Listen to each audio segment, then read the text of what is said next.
A man can swim at the rate of 5 km per hour in still water. A 1 km wide river flows at the rate of 3 km per hour.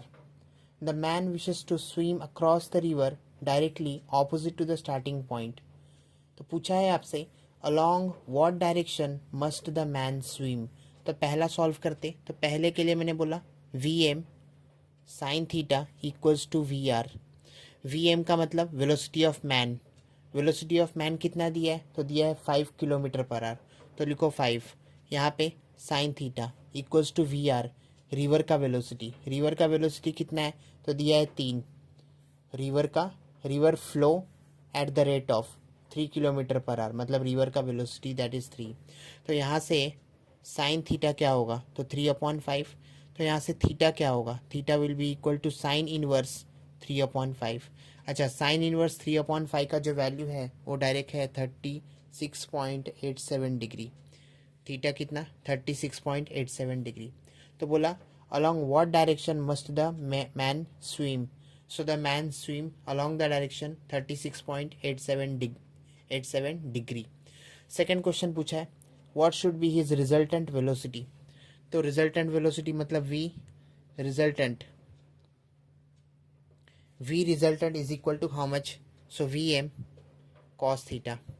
अब Vm का मतलब velocity of man, m का मतलब man, v मतलब velocity.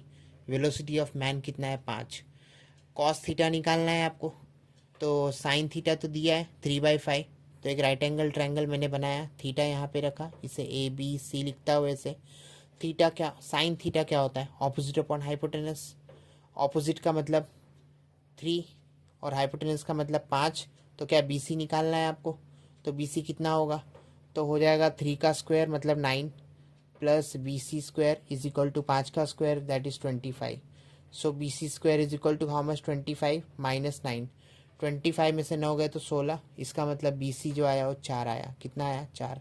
अच्छा, cos theta पता है आपको क्या होता है, एडजेसेंट अपॉन हाइपोटेनस. एडजेसेंट मतलब ये लगेगा और हाइपोटेनस मतलब ये लगेगा. तो कॉस थीटा की जगह पे मैंने लिखा 4/5. क्या 5 कैंसिल होते हुए दिख रहा है, बचा क्या, तो 4. सब कुछ क्या दिया है, तो किलोमीटर पर आवर में दिया है. तो कितना हो जाएगा 4 किलोमीटर पर आवर. ये क्या हुआ, V resultant velocity. Second part solve. अब बोला है थर्ड पार्ट में how much time will he take to cross the river. मतलब रिवर को क्रॉस करने के लिए वो कितना टाइम लेगा. तो ये A पार्ट था, ये B पार्ट. अब C पार्ट. तो क्योंकि टाइम निकालना है तो टाइम के लिए डिस्टेंस निकालो और नीचे वेलोसिटी. लेकिन वेलोसिटी कौन सा, तो रिजल्टेंट वाला मतलब V रिजल्टेंट RESULTANT. इसका मतलब डिस्टेंस जो दिया है वो कितना दिया है, तो दिया है 1 किलोमीटर पर आवर. और V रिजल्टेंट कितना आया, तो 4 किलोमीटर पर आवर. चलेगा. 1 किलोमीटर दिया है सिर्फ, पर आवर तो नहीं है.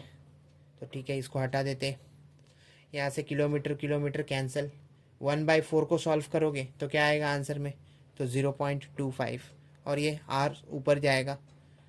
मतलब क्या पूछा है आपसे, how much time will he take to cross the river. तो रिवर को क्रॉस करने के लिए वो इंसान, मतलब ये पॉइंट से ये पॉइंट जाने के लिए कितना टाइम लेगा, तो वो लेगा 0.25 आवर्स. 0.25 आवर्स को मिनट में चेंज कर दो तो ये हो जाएगा 0.25 इंटू 60. तो 0.25 इंटू 60 को मल्टीप्लाई करोगे तो यू विल गेट 15 मिनट. कितना, 15 मिनट लेगा वो एक पॉइंट से दूसरे पॉइंट जाने के लिए, मतलब रिवर को क्रॉस करने के लिए.